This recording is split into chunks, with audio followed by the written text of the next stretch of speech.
If I hadn't taken the Asheville job, I'd still be married. That's not self-pity, that's math. I was in a Holiday Inn outside Charlotte, transcribing an interview with a retired arson investigator, when my phone lit up with a push alert. New episode, Buried Witness, the true crime podcast everyone had been binging. Except the episode they were promoting? I transcribed that interview 3 months ago for a different client. I hadn't even sent the final transcript yet. I was still cleaning up false starts in Act 2. Lorna had extended the deadline twice, once for a family emergency, once because she decided to restructure the chapter. So the final was still pending. And yet there it was, verbatim.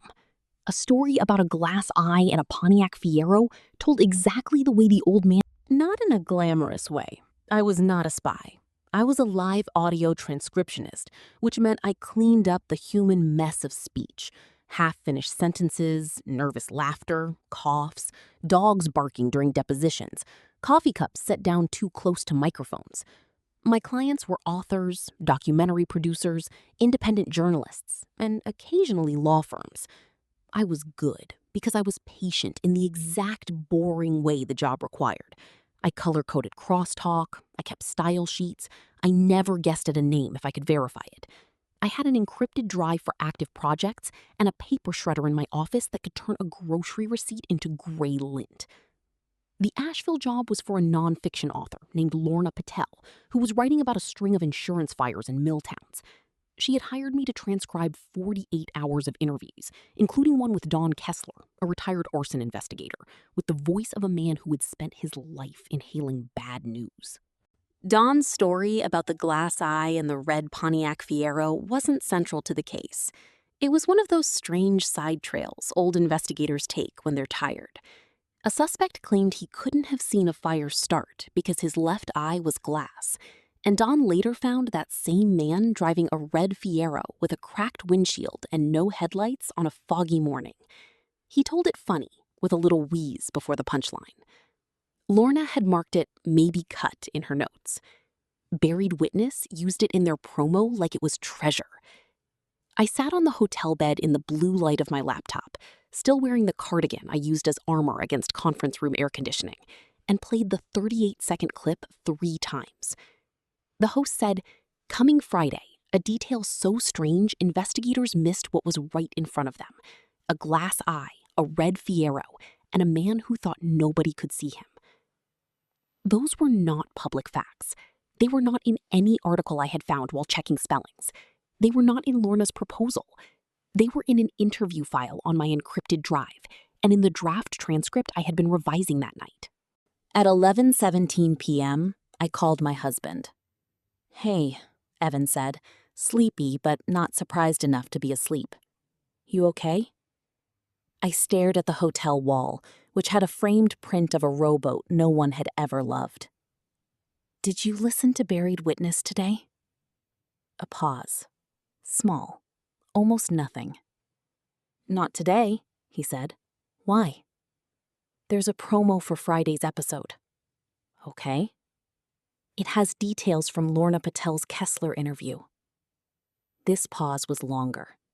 I heard the soft tick of our kitchen clock behind him, the one with painted lemons around the face. When we bought it, Evan said it made the kitchen look like a cheerful hostage situation. "Could be overlap," he said. "It's verbatim." "Maya, you hear patterns for a living." "I hear theft for a living too." He sighed, not irritated exactly, more like a man bracing for weather. "I'm not saying don't look into it. I'm saying maybe don't spiral in a Holiday Inn." That sounded like my husband. Reasonable, mildly funny, gently protective. Evan had been my soft place for 9 years. He'd taught high school English until burnout chewed through him, then tried freelance audio editing, script consulting, and a newsletter about narrative structure that attracted 700 subscribers and made $18 a month. He put notes in my suitcase before work trips. "Don't trust hotel eggs. Call me if the ice machine screams." "I'm not spiraling," I said. "Okay," he said. "Then do what you do. Document it." That sounded like him too. He knew my religion. After we hung up, I took screenshots of the promo page, saved the audio clip, noted the timestamp, copied the URL into my case log, and emailed myself everything with the subject line, Kessler/BW promo, 11:23 p.m. Then I sat there with my hands on the keyboard and felt something cold and quiet move behind my ribs. The first wrong thing was the podcast.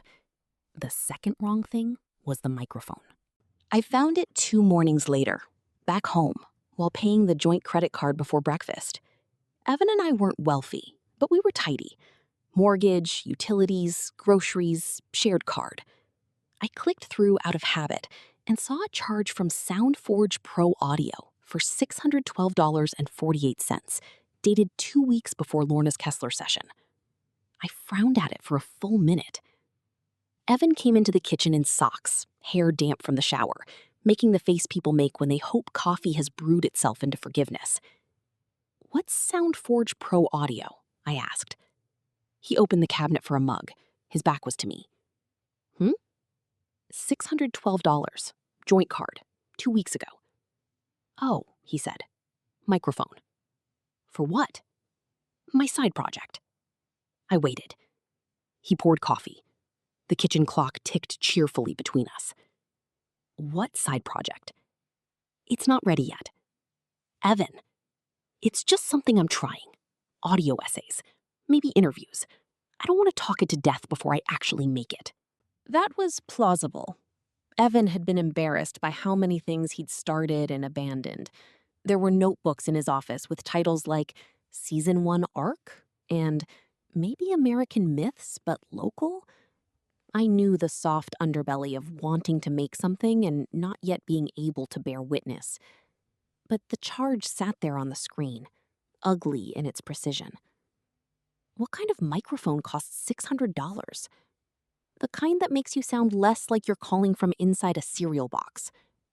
He smiled. I almost smiled back. Marriage is partly the terrible habit of wanting to return to normal. "Why didn't you tell me?" I asked. "Because you would ask 11 practical questions, and then I'd hear how thin the idea was before I'd even plugged it in." That hurt because it had truth in it. I am practical in a way that can sand the wings off fragile things. I'd apologized for it before. So I nodded too slowly. "Okay," I said. "I hope it works." He looked relieved. That was the first receipt. Not proof, not even close. Just a purchase and a feeling I did not like. A noise-canceling microphone bought before a sensitive session by a man with a suddenly delicate side project. In the old version of my life, I would have confronted him with my fear and asked him to hold it with me. In the version that began in the Holiday Inn, I made a folder. I called it Quiet Feed. I did not accuse Evan. I did not call Lorna yet. I did not send a furious email to Buried Witness, though I drafted one in my head while brushing my teeth. I did what my work had trained me to do. I created a controlled sample. 3 days later, Lorna sent a new audio file from an interview with a retired evidence clerk named Marcy DeWitt. The real interview concerned chain of custody problems in the mill fire investigations. Marcy was sharp, funny, and careful. At one point, off topic, she mentioned that her grandmother had owned a brooch shaped like a swallow, blue enamel wings, lost in a flood in 1979. Sweet, irrelevant, memorable. I wrote to Lorna and asked whether I could flag a tiny continuity question in the draft. She called instead of emailing. Lorna liked phone calls the way some people like fountain pens. "What's the continuity issue?" she asked. "There isn't one," I said. "I need to ask you something strange." I told her only what I had to. Confidential details from her interviews might be surfacing before release, and I needed to verify whether the leak, if there was one, came from material passing through my workflow. Lorna went silent. "Are you telling me my book is compromised?" "I'm telling you I don't know yet. I'm asking permission to include a unique false anecdote in my working draft. Harmless, but identifiable. It won't go into your final transcript. If it appears anywhere, we'll know. That sounds like a trap. It is. Legal trap or stupid trap? I'm aiming for legal. Lorna exhaled. She had been a lawyer before she became an author, and every so often the lawyer stepped forward in her voice, wearing No defamatory content, she said. No real person accused of anything. No contamination of my final deliverable. And you send me an email summarizing exactly what you're doing before you do it. I already drafted it. That does not surprise me. The false anecdote we chose was about Marcy's grandfather, not grandmother, and a pocket watch, not a brooch. In my working transcript, during a natural lull, I inserted a clearly bracketed note as if it were a mumbled aside I intended to verify later. Unclear mentions grandfather's silver pocket watch lost in the 1979 flood. He kept it wound even after it stopped keeping time. It was poetic, which made it useful.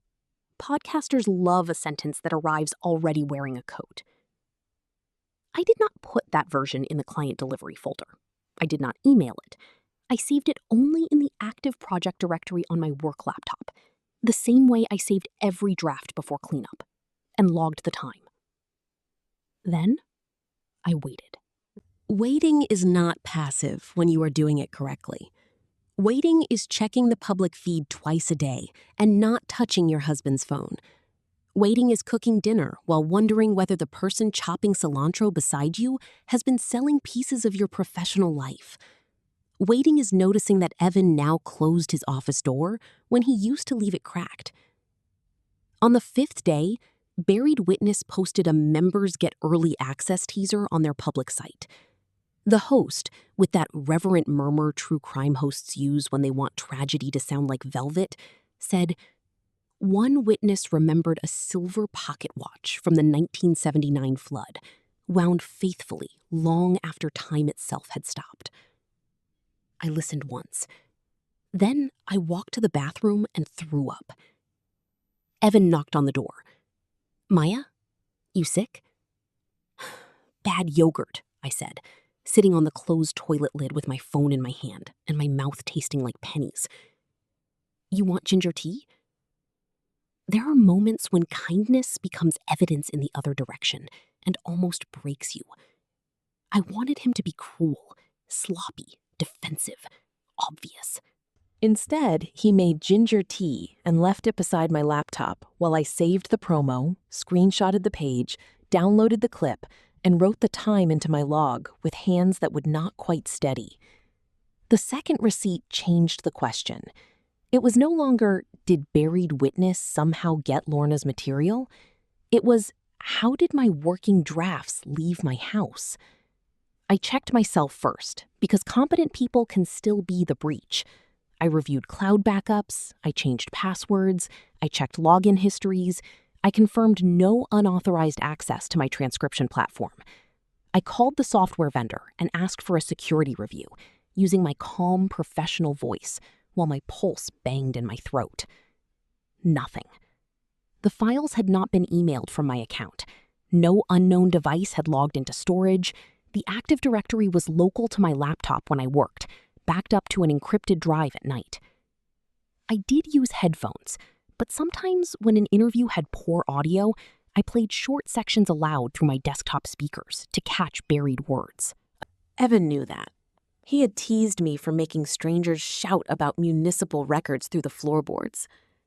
Our house was a small 1940s brick cape with radiators that clicked like impatient fingers. My office had been the sunroom once. Evan built my desk himself out of maple plywood and hairpin legs. He sanded it for 2 weekends because I kept snagging sweaters on one corner. That room was where I kept other people's secrets. After the pocket watch promo, I stopped working with the door open. I started using headphones for everything. I bought a white noise machine and placed it outside my office door like a small, suspicious shrine. Evan noticed. He looked at the white noise machine, then at me, and for a second his face was too still, like someone running calculations. Are we in a spa now? He asked, towing the machine in the hallway. It helps me focus. You hate spa sounds. I hate pan flutes. This is static. He looked at me half a second too long. Okay. I wanted to say, tell me now. Whatever this is, tell me now while there is still a version of me that wants to understand. Instead, I said, can you grab oat milk if you go out? He did. He came back with oat milk and the cinnamon cereal I liked, but never bought because it was basically dessert gravel. I stood in the pantry doorway holding the box and felt grief arrive early. The third receipt required another person to choose. Her name was Nina Alvarez. We had worked together years earlier at a captioning vendor that paid badly and held morale meetings with grocery store cookies. Nina now worked as an IT liaison for the media group that owned Buried Witness. We weren't close friends, but we had the kind of history built from shared bad software and mutual respect. I emailed her carefully from my professional account. Subject: formal inquiry, possible pre-release access anomaly. I did not accuse the network of theft.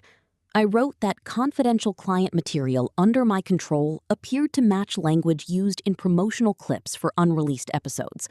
I gave public URLs, dates, and file names from my system.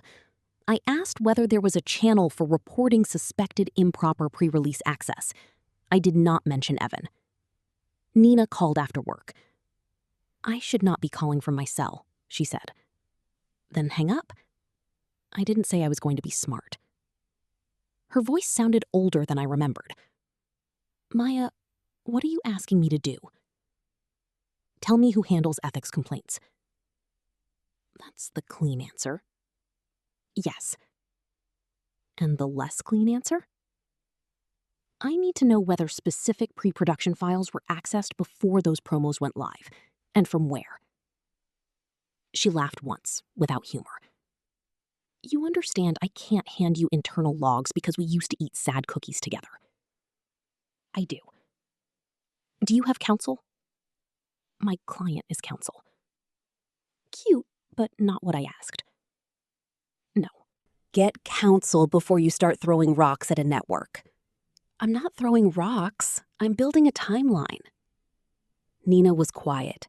I could hear traffic on her end. The show uses a preview feed, she said finally. Production, marketing, sponsors, a few contractors. There are logs. Mostly nobody looks unless something breaks. Could something break? Funny you should ask. Marketing complained last week that a pre-release asset was stuttering for one remote user. I can pull a system health export tied to file access. Metadata only. File ID, timestamp, anonymized user label, region, access method. No names, no raw IPs. And if anyone asks why I pulled it, it was troubleshooting. That still sounds risky. It is. Then don't. Do not noble me. If someone is feeding pre-release material out of our system, I want to know before the next sponsor deck promises exclusive investigative integrity in 12-point font. Also, she said quieter, I had a source burned once. A good one. Someone in our house did it, and I didn't find out until the retraction ran. There was a pause. There it was, her choice. Not loyalty to me, professional disgust, and something older than both of us. Send only what you can live with, I said. I'll send it to your client, not you, if she's willing to make a formal inquiry. Lorna was not pleased to be pulled deeper in, but she was decisive. I'll send the inquiry on letterhead, she said. Narrow, polite, preservation request. No threats yet. I'm sorry. Stop apologizing and keep records. Lawyers say keep records the way priests say go in peace. 2 days later, Lorna forwarded Nina's response with a note. Call me before you open the attachment. I called from the kitchen table. Evan was upstairs in his office. I could hear the low hum of his voice through the ceiling. He said he was recording practice intros. The export is limited, Lorna said. Nina did not provide raw IP addresses. She did provide access timestamps for files C2417 and C2441, the 2 episodes whose promos included the Kessler and Pocket Watch language. The user label is transcription_preview. Does that mean anything? No. Access method, remote download. Repeated preview pulls.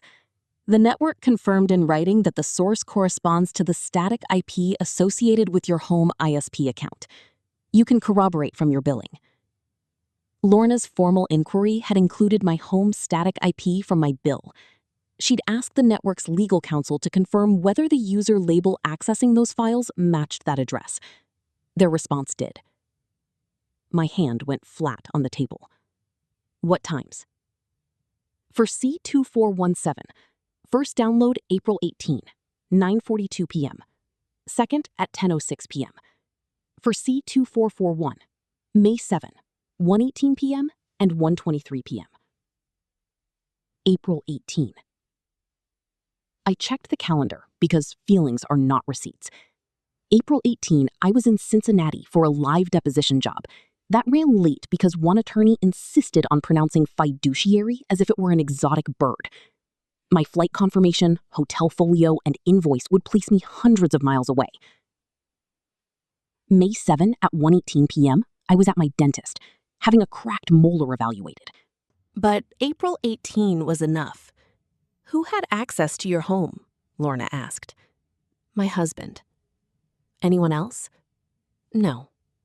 Could the downloads have been automated? I don't know. Would your husband know your work schedule? I looked at the ceiling. Evan laughed softly upstairs, practicing warmth. Yes, I said. He packed my suitcase. The third receipt changed belief into proof. The fourth removed my last hiding place. I gathered what belonged to me. Flight confirmation, hotel folio, deposition invoice, rideshare receipt, dentist appointment, parking receipt, ISP bill showing our static IP. Each document was mundane. Together, they were a locked door with one person inside. I put them in chronological order and printed 2 copies. The printer chugged in my office, cheerful and oblivious. On the wall above my desk was a framed card Evan gave me when I landed my first major author client. On the front was a cartoon raccoon wearing headphones. Inside he had written, "For the woman who hears what everyone else misses." I took the card down and placed it in a drawer. Then I made dinner. This is the part people misunderstand about betrayal. They imagine confrontation arrives with lightning. Sometimes it arrives with you draining pasta while the person who wrecked your life tears lettuce for salad. After dinner, I said, I know about the files. His fork stopped halfway to the dishwasher. What files? The buried witness preview downloads. C2417, C2441, transcription preview. Our home IP. April 18, 9:42 p.m. All the color left his face. Maya. I hated the way he said my name, like it was a place he could still come home to. Don't lie, I said. If you lie now, I will never remember anything else first. He put the fork down. I didn't sell them, he said. It was such a strange first offense that I almost laughed. Okay. I mean, not like that. It wasn't some big payment thing. Then what was it? He leaned against the counter, hands gripping the edge. I made connections. That's all it was at first. With whom? A producer at the network. I met him in a forum. He liked some breakdowns I wrote about episode structure. You remember the newsletter I tried to get off the ground? The narrative structure one? This was supposed to be my break from that cemetery. He said they sometimes used outside ears for story passes. And he needed my confidential transcripts? No, I mean, Evan rubbed his face. The first time, I just mentioned a detail, the glass eye thing. He said it sounded perfect, and I said I might be able to help point him toward source material. You pointed him toward my laptop? No. Then how? He closed his eyes. Evan! I recorded some of your playback. The words did not land at first. They moved around the kitchen like flies. With the microphone? I said. He looked at the floor. You stood outside my office and recorded client audio? Not outside. I set it up in my office, under the vent. It has a switchable pickup pattern. I set it to omnidirectional and taped it to the vent grill. The vent. Our old house had ridiculous ductwork. Sound traveled in ways we joked about. If Evan dropped a pen in his office, I could sometimes hear it in mine, like a tiny accident in the wall. I sat down because my knees had become theoretical. How many times? Maya, how many? I don't know, a few. How many episodes? 3, maybe 4. Maybe? I wasn't keeping a ledger. I was. That shut him up. I walked to my office. He followed but stopped at the doorway, like the room had acquired a fence. I opened the quiet feed folder, printed one more copy of the timeline, and handed it to him. What is this? He asked. What you did, in order. He flipped through too fast, not reading, just feeling the weight. He had traded my work for belonging. How much did they pay you? I asked. He swallowed. $800 total. Trial honorariums via PayPal for the first 2, no paperwork. Then a proper consulting fee once I was in the system. $800. Less than our quarterly property tax escrow adjustment. All of this for $800? His face twisted. It wasn't about the money. I know. That makes it worse. You don't understand what it's like to be... You used my office, I said. You used my schedule.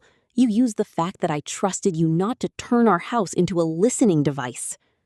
I told myself it was harmless because the stories were going to come out eventually. Lorna's book has not been published. I know that now. You knew it then. A terrible little memory passed between us. Him throwing a dish towel at me after asking what embargoed meant, me ducking, both of us laughing because he absolutely knew. Evan sat in the chair by the printer. What happens now? I'm sending a cease and desist to the network and to you. He flinched at you, as if the legal category were more intimate than the marital one. Maya, please don't make this public. I'm not interested in public. You're gonna ruin me. No, I said. You did something ruinous. I'm deciding how much of the ruin belongs to me. I can fix it. I'll tell them to pull the episodes. You have no authority over them.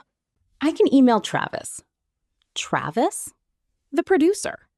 Of course his name was Travis. Not because all bad producers are named Travis, but because Evan said it the way my nephew says the name of a YouTuber I'm supposed to already know.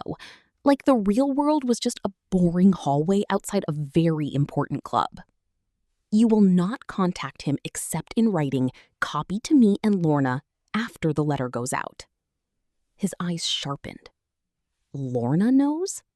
She is the client whose work you compromised. She'll sue.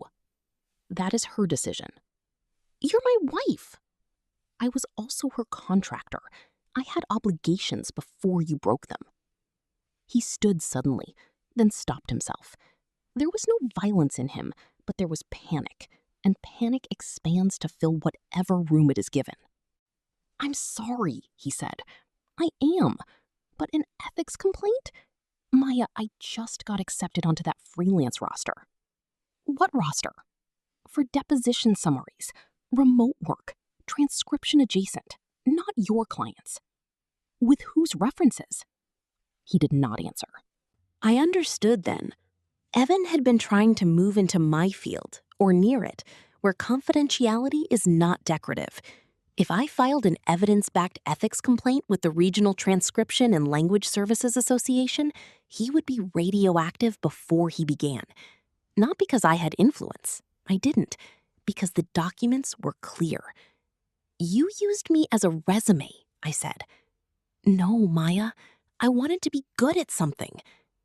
It was the first honest thing he had said, and it did not save him. I slept in my office that night, on the narrow love seat we bought for clients who never came in person. Sleep is generous. I lay there until morning, listening to the white noise machine hiss outside the door like weather from another life. At 3 a.m., I decided that if anyone ever asked me to transcribe white noise, my per-word rate was going up. At 6:12 a.m., I emailed Evan a boundary list. He was not to enter my office. He was not to access shared devices. He was not to contact buried witness except as instructed. He could stay in the guest room for 1 week while we arranged separation logistics, provided he put the microphone and related equipment on the dining table by noon. He replied at 6:28. Okay. At 11:43, the microphone appeared on the dining table in its padded case, sleek, matte black, heavier than it looked, cable coiled neatly beside it. He had included the receipt. That small courtesy nearly undid me. The cease and desist was not theatrical. Lorna helped me draft it, and I paid a media attorney for 1 hour to make sure it did not overreach. It identified the disputed clips, dates, planted false anecdote, file IDs, access timestamps, and confirmation that access originated from my home IP while I was absent. It demanded preservation of logs, communications with Evan Vance, payment records, drafts, edits, and versions containing the disputed material. It demanded removal of the promos and a hold on episodes containing Lorna's material pending resolution. To Evan, the letter was shorter and colder. It directed him to cease accessing, recording, disclosing, or profiting from any client material obtained through me or my workspace. It informed him that if he wished to avoid an immediate ethics complaint with the professional association, he needed to provide a full accounting. Every contact, every payment, every episode. I did not threaten to destroy him. I gave him a map of the cliff edge and asked him to stop walking. We sent the letters Tuesday at 9 a.m. By 10:14, the buried witness promos were gone. At 11:32, a lawyer for the network replied acknowledging receipt, denying wrongdoing, and stating the show had paused certain promotional assets out of an abundance of caution. Lawyers adore abundance when scarcity would be more honest. At 1:05, Evan forwarded an email chain.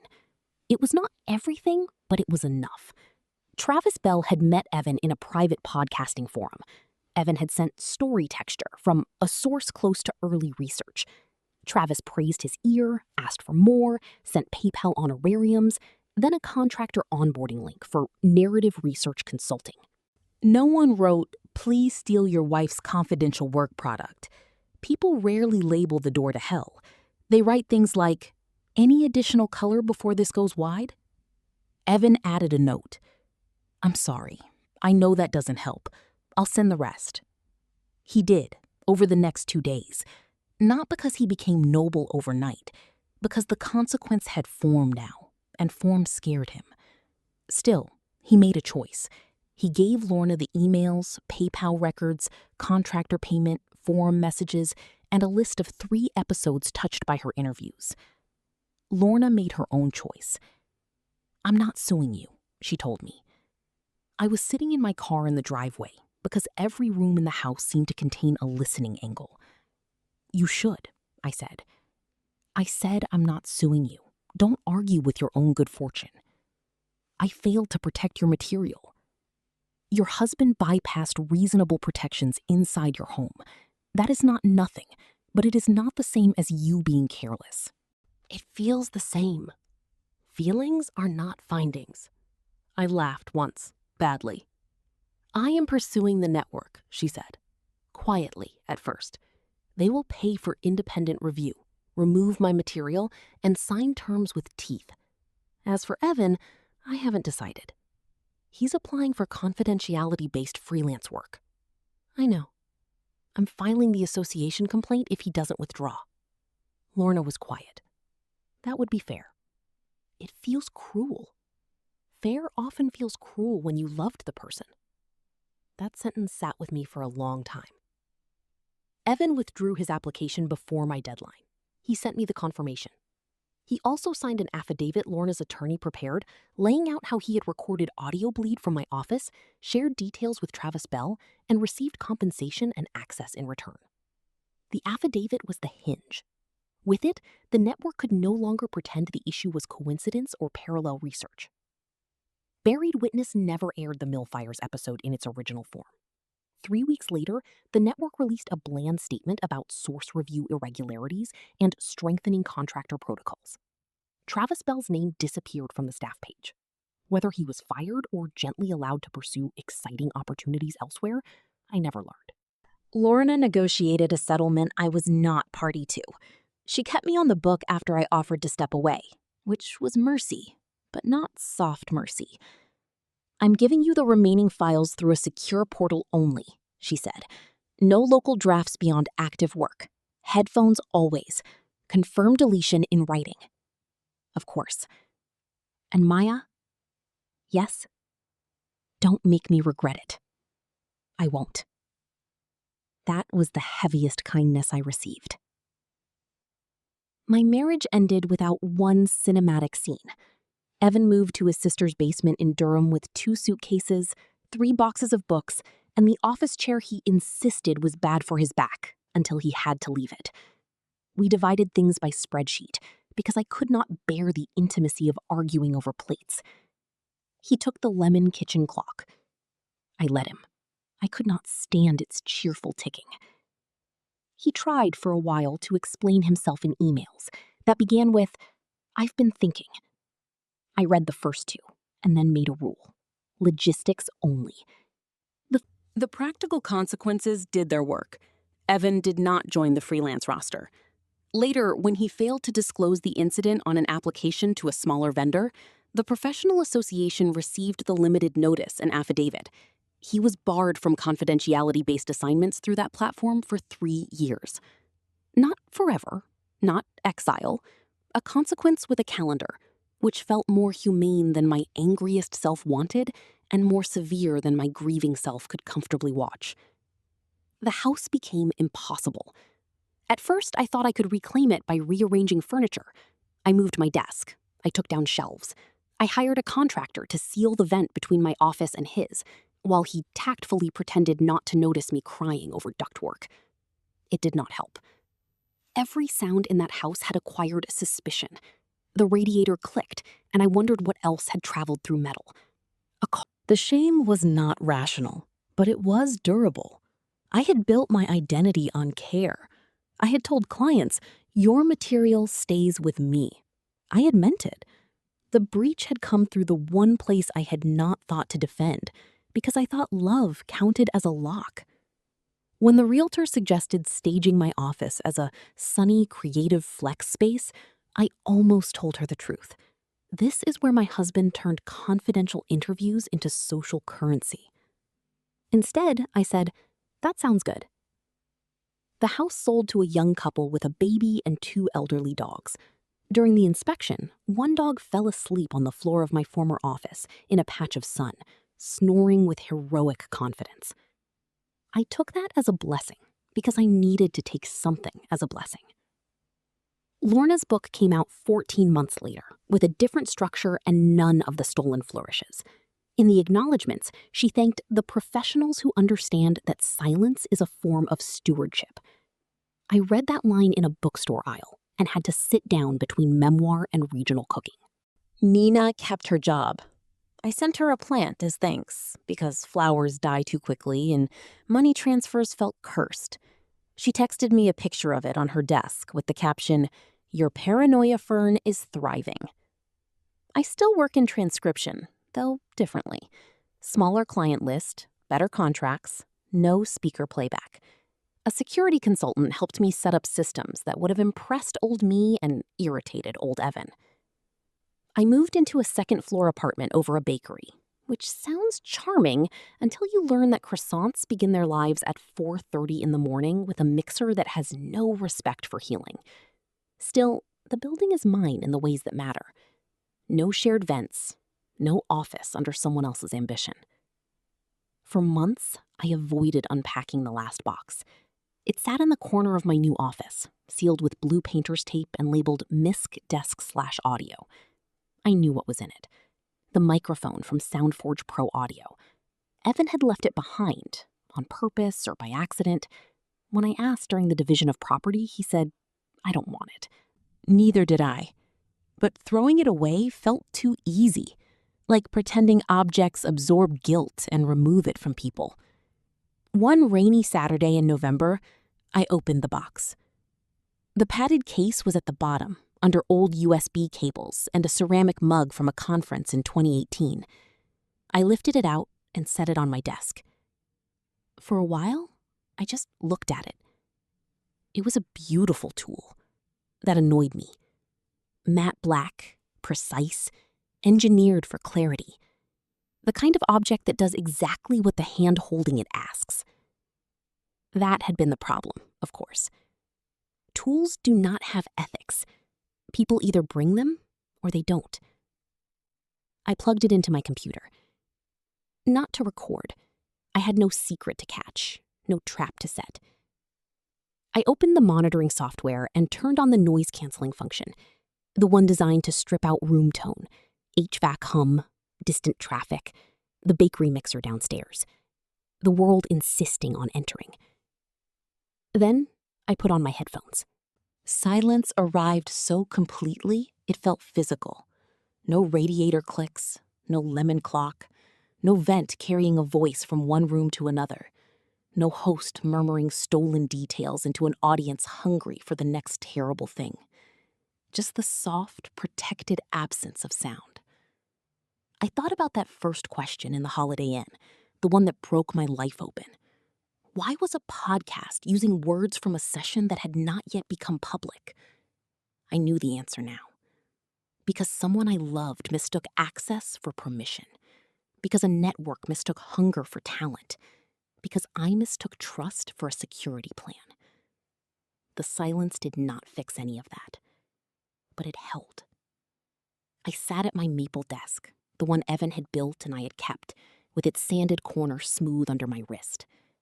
Outside, rain ticked against the window, a softer tick than the radiators in the old house, the ones that used to click like impatient fingers.